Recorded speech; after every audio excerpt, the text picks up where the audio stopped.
Hola, buenas. Soy Pete, Spanish Pete. Let's continue with the next session, which is Spanish consonants. We've dealt with the vowels. You know how to say those now. We need to go on to the Spanish consonants. It's very hot here. Hace calor is how you say it's hot. Hace is it makes. And calor, the horn blowing, is the local fishman coming round. It makes hot. So they don't say it is hot, the Spanish say it makes hot. So hace is it makes. Notice you don't say the H, it's A and E and A and O. Just like the vowels, hace calor. We could say hace frío. Frío, that's cold.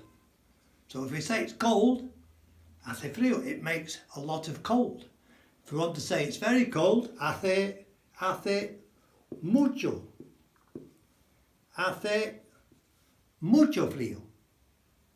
Very simple ways to do. Just remember that it makes, it isn't cold, it makes cold. So, let's get on to the consonants, because you've got the vowels. Once you've got the basic Spanish consonants, we can go on knowing full well that you can do it. And I've just been on the internet with some other learners of mine, reminding them about looking at words online. Okay, so you can go on, just put in news in Spanish and you'll get things like BBC Mundo. El mundo is the world, and it gives you today's news in Spanish, and you can try to say it, try to understand a bit. Okay, so let's start with the consonants. A obviously is a vowel, we know that one. We go to B. Doesn't matter how you say it, it's equivalent to V, de V, okay, which is equivalent to V. Big deal. Doesn't matter which you use. The Spanish use both and they interchange them. So that's basically it. An example, and this is a quick win, would be, there you go. What does that say? Veil? No, remember the vowels, okay? A, E. When you see it, you say it. Ba, le, bale. One of the most common expressions, words in Spanish, full stop. If you hear two Spaniards talking on the phone, they'll be saying, sí, sí, vale, vale, vale, vale, sí, sí, vale, vale, vale, vale, vale, vale. Vale is okay, great, yes, etc., etc. So it's a really good one to know. That's a quick win. Vale. When the Spaniard gives you an instruction or says something to you and you understand, just say, vale, gracias. Vale, gracias. A great little quick win. So B is V is B. Okay, let's go to C. So, first one is C followed by O. What would that be? That's just the C like ours. So it's K. So it's ko. Oh, another quick win. Oh my goodness.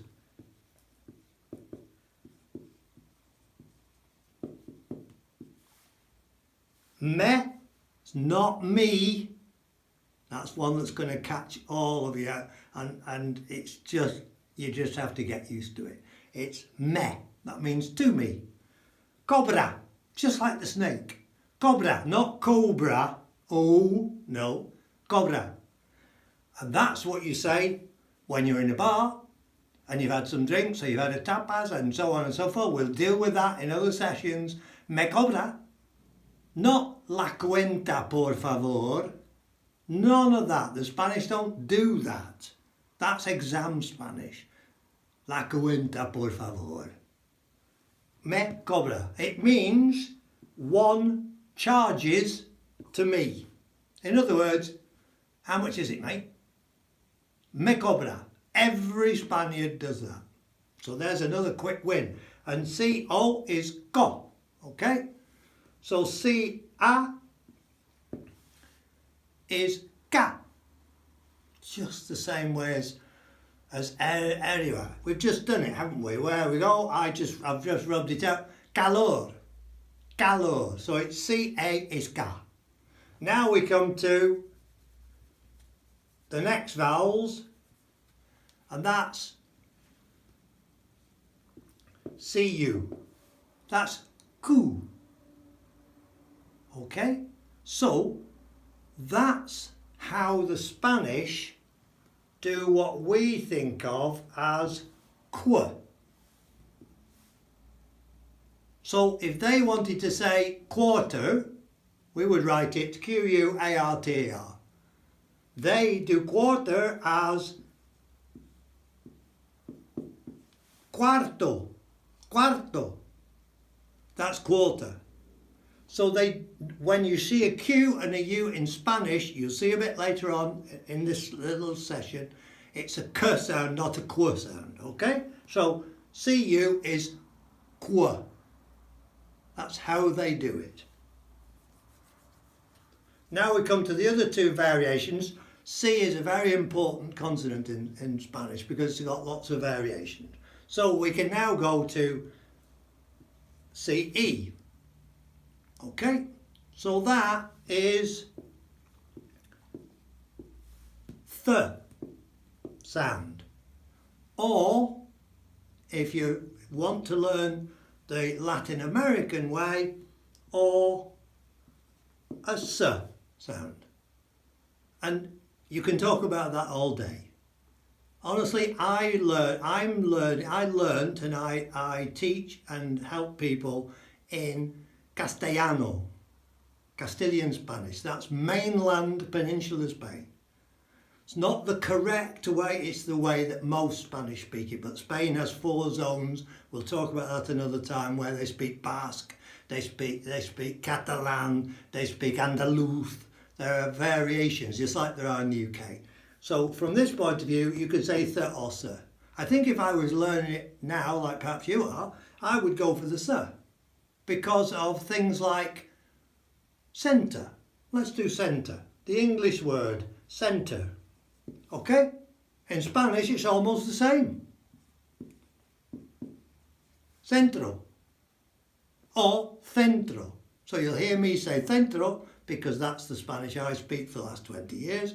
But if you want to do it, it's a bit more familiar to English people. Ceiling, for instance. C-E-I-L-I-N-G. Ceiling. So you can say s or th, up to you. Okay? And the last one, the last vowel we need is with C is CI.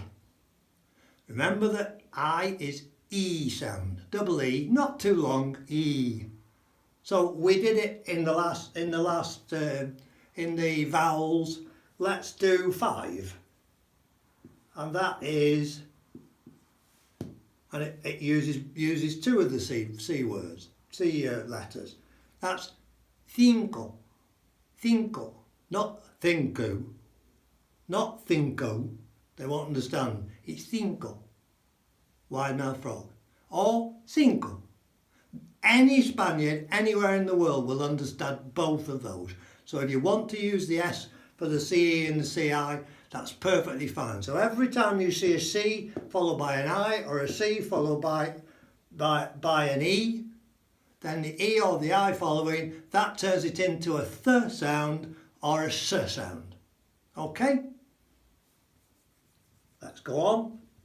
Running through the alphabet, we can go to D.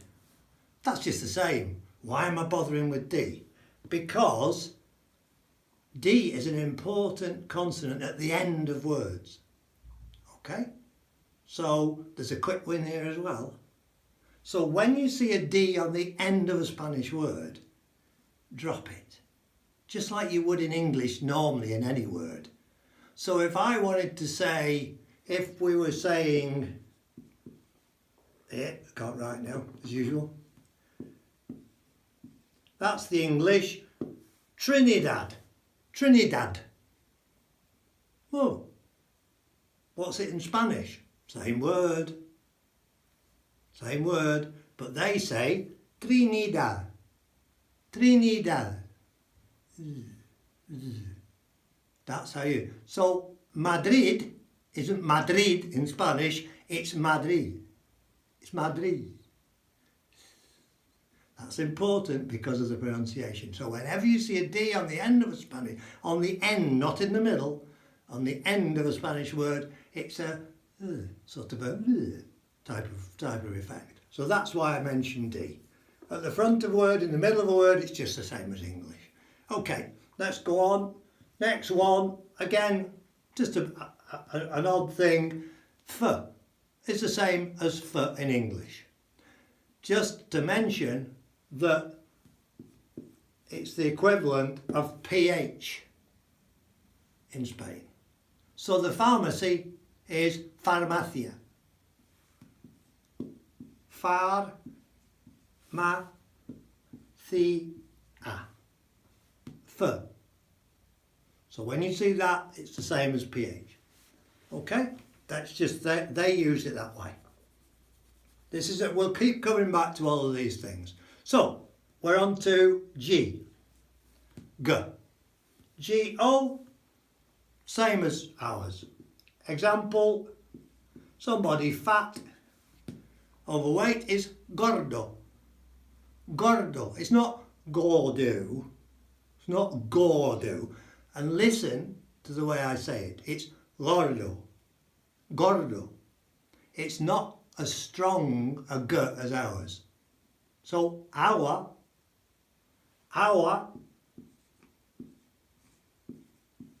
is water. It's not agua, it's our. Can you hear? Somebody handsome is guapo. Come to those in a minute, but just to get you to start thinking about the G in Spanish is not as strong as our Germanic G in English. So go is go, just the same. And ga is the same, ga. So your throat is la garganta, la garganta, la garganta. It's a long word, isn't it? Sometimes they are. Garganta. Garganta. But basically the G-O and the G-A are the same sound as English, just a bit softer, that's all. Now we come to, just like the C, we come to when it's followed by an E or an I. When it's followed by an E, then it changes to almost an H sound. But I always try to get people to say it like saying K and H together, so it's H, H. A bit like when you're going to spit, H. That's the way they say it. So, the people is la gente, la gente. That just means people. It can be single or plural. La gente. Okay? So when G is followed by an E, it's a H, H. The H just needs you to breathe out. It's like saying not a hard K, but a K with a H. H, H. The same applies to the J. We'll come to that. So G-E is H. The other one, next one is G-I. And that's almost the same, but it's chi. So some of you, for instance, oh, pardon.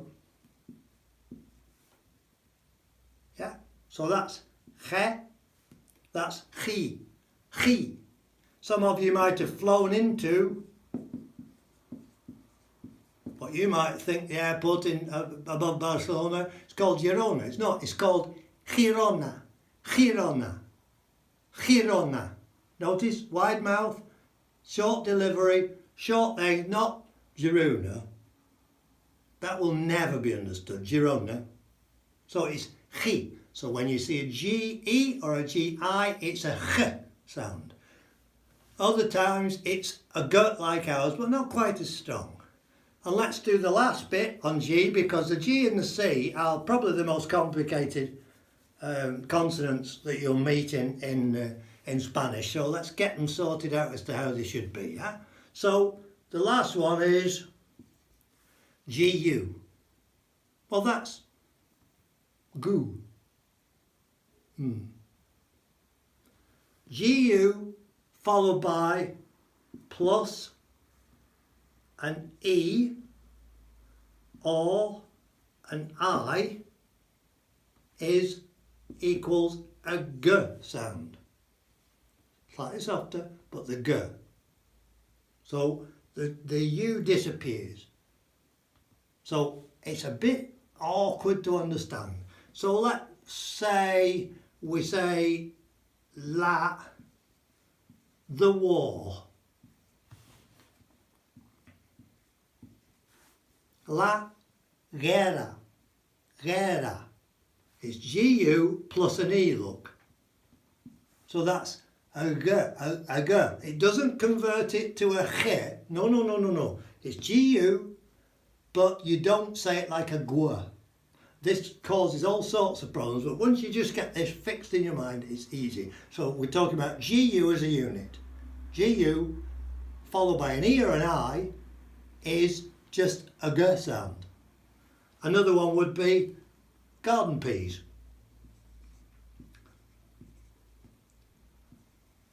That's a garden pea is guisante. Guisante. Okay? So GU followed by an E or an I is a R sound. GU followed by an O or an A sound, an O or an A equals a GW sound. Okay, so we've said this equals a G sound, E or I after it. GU followed by O or A is a GW. So the most common one, and people struggle with this all the time, the most common one would be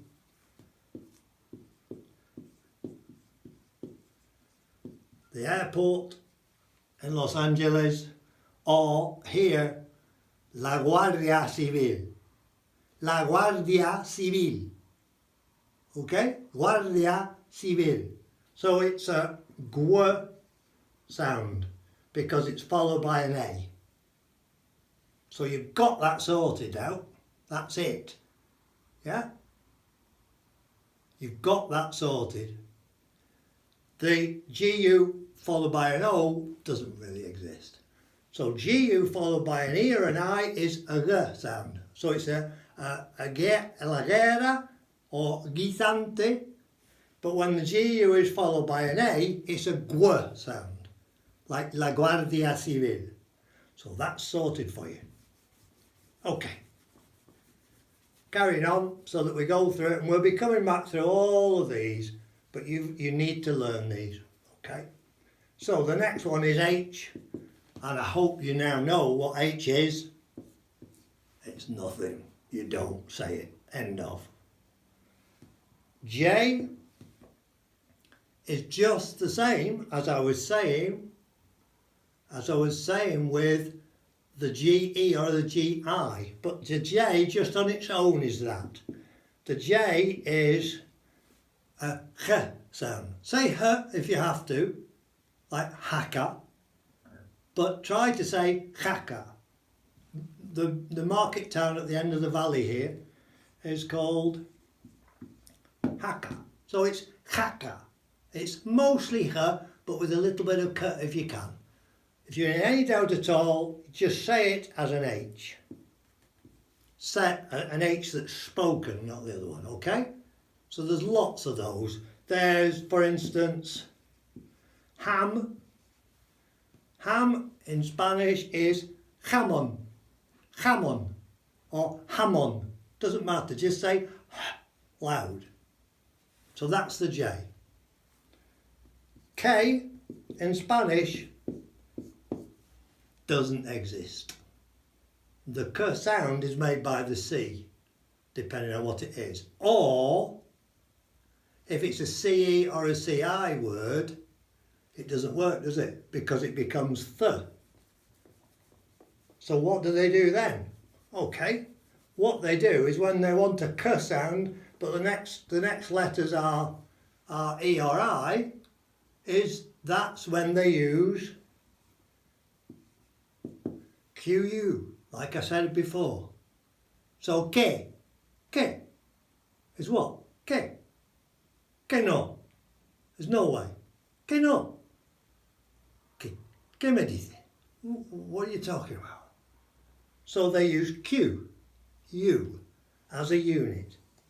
But that is always a K sound, never a Qu sound. So like queen, no, it's K, full stop. Nothing more, nothing less. So cheese is el queso, queso. It's K. Okay? Giving you lots to absorb at the moment, understand that, but you can watch the video as many times as you want, and I hope you'll start to do things like looking at the news and trying to say those and all the rest of it. Let's finish off now, we're nearly there.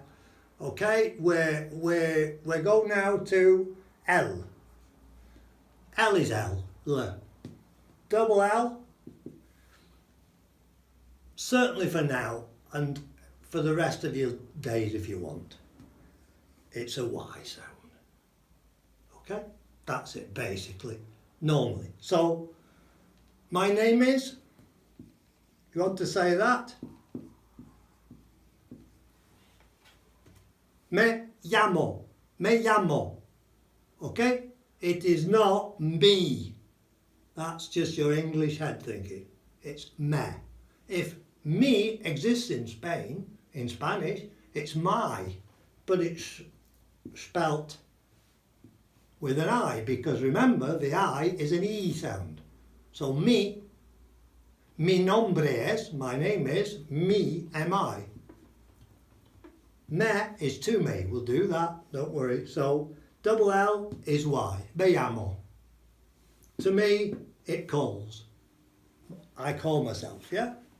Okay, so that's the L. A couple more bits. We've given you some quick wins. Z we've covered. It's either th sound, I would say th for Zaragoza, or it's a s sound, Saragossa. It's fine, doesn't matter. Either of those is absolutely fine. It is never, ever z. Yeah? It's never z. Okay? So that's basically the consonants. Remember also the double vowels, and let's clear one other thing up, shall we? Because it drives Spanish speakers daft. You can now say that word. Hooray! Finally, somebody in England can say it right. Paella. Paella. Yes, some regions of Spain will say paella a little. For the moment, forget all of that. You'll just confuse yourself. Paella. Paella. That's how you do it. It's not paella, it's not any of those. Okay? You can also say, just to annoy Paul Hollywood, who seems incapable, having spent time in Spain, of saying chorizo. Chorizo. It is not chorizo, Paul. Chorizo. Or, if you prefer it, chorizo. Not chorizo or chorizo, that's Italian. It's chorizo or chorizo. So now you're in a wonderful situation where, and it's the first time around all of this, where you can actually now pronounce any Spanish word correctly, because you have the vowel sounds and you have the consonant sounds and the special A's. So please just celebrate that. Look through this as often as you want. Find some things to read, like the news. Go just put in BBC News Spanish and try reading those. Try and work out what those things mean. Try and work out a few of them. I just picked one up and shoved it on Facebook about the hurricane. Yeah? I think it's called Iota or something coming across. And I just picked one of those up 10 minutes ago just so I could post it on Facebook for some friends on there. Just practice with those things. So just to finish off, literally for 2 secs, there you go. Nearly the same as what we say. Now you can say it. That's a hurricane, okay? Don't say that. Hurricane. Hurricane. Spanish understand you perfectly. Isn't it great? Yeah, it takes time. I'm learning to play the guitar. I actually play the guitar. But I always say, and everybody who plays guitar will say, I'm learning to play the guitar, because it's a journey. Because there's always more things you can learn. And that's what a language is like. So those people who just want somebody to do all the work for them and find a really quick, easy way to do the Spanish are only fooling themselves. As I've said, I can teach you to speak some Spanish in 3 or 4 hours, but you'll be completely lost by anybody saying anything to you in Spanish. So, great idea is to celebrate little milestones. Do 20 minutes a day. Try talking to your partner, to a friend, for 20 minutes. Just say something simple. Have a look on the news and try and pronounce that. Just all of those things. Remember, you're the driver. I'm the navigator. I can't do it for you. You get lots of people on YouTube who will profess to be able to teach you Spanish in 3 weeks and that's it. It's a journey, not a destination. That's a Spanish dicho, a saying. Es un viaje, no un destino. It's a journey, not a destination. It's not a sprint. You don't get to the time when you say, that's it, I can speak Spanish. Well, what about understanding Spanish? What about different ways of saying it? What about improving it? Start simply. Basics right, start simply. Less is more. I'll show you lots of ways to say things quicker, easier, that the Spanish do. Not the exam people in England who do it for their benefit, for a piece of paper. This is what this is all about. It's about patterns. So the next session we'll be doing will be about patterns. A load of quick wins. Loads and loads of quick wins. Hope you've enjoyed this. There's a lot in there. Have a look through it, play the video back, and we'll see you next time. Take care.